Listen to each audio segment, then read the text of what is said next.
Assalomu alaykum aziz do'stlar. Siz hozir insoniyat tarixidagi unutilgan, ammo eng dahshatli pandemiyalardan biri haqida eshitasiz. Tayyor bo'lsangiz, biz boshladik. 1918-yil urush yakunlanayotgan vaqt, insonlar orom izlayotgandi. Ammo tinchlik kelmasidan avval butun dunyoni dahshatga solgan ko'rinmas dushman paydo bo'ldi. Bu gripp edi. Ha, to'g'ri eshitdingiz, bu gripp edi. Ammo oddiy gripp emas, balki 50 millionga yaqin odam hayotini olib ketgan halokatli epidemiya edi. 1918-yilning bahor oylari AQShning Kansas shtatidagi harbiy lagerda ilk kasallik holatlari qayd etildi. O'sha vaqtda Birinchi jahon urushi avjida edi. Harbiylar, soldatlar, kemalar, virus aynan ular orqali Yevropaga tarqaldi. Urush davrida hukumatlar gripp haqidagi ma'lumotlarni yashirishga harakat qilishdi. Negaki, dushmanlari zaifligini bilib qolmasligi uchun. O'sha paytlarda bu gripp ispan grippi deb atala boshlandi.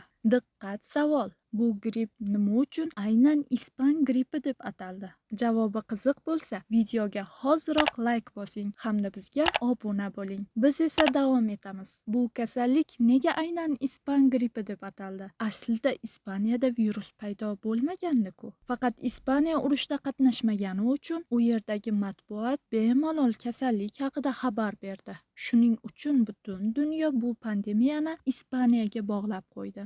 1918-yilgi gripp oddiy shamollashdan keskin farq qilardi. U o'pka to'qimalarini parchalaydi.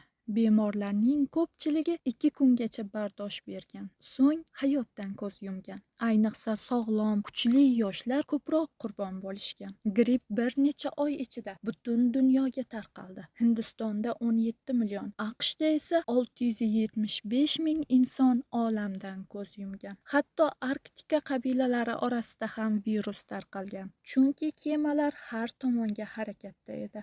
O'sha yillarda na antibiotiklar bor edi va na virusga qarshi dori. Insoniyat hali mikroblar haqidagi nazariyalarni endi tushunayotgan payt edi. Tibbiyot xodimlari niqob taqishni, uyda qolishni, ko'proq havo olishni tavsiya qilishdan nariga o'ta olmagan. Kasallar kasalxonalarda emas, ko'chalarda, uylarda jon berardi. Shaharlar bo'shab, maktablar, bozorlar yopilgan. Odamlar bir-biridan qo'rqadigan bo'lib qolishgan.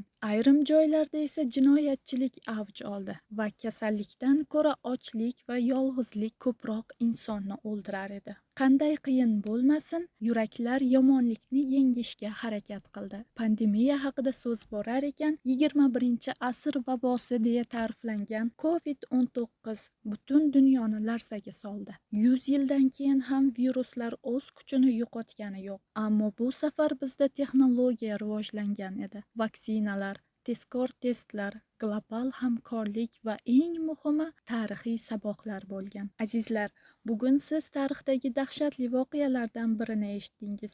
Tarix faqat faktlar yig'indisi emas, kelajak uchun ko'zgudir. Video qiziqarli bo'lgan bo'lsa, izohlarda o'z fikringizni qoldirib, ushbu videoga like bosishni unutmang. Darvoqe, hoziroq bizning kanalga obuna bo'ling.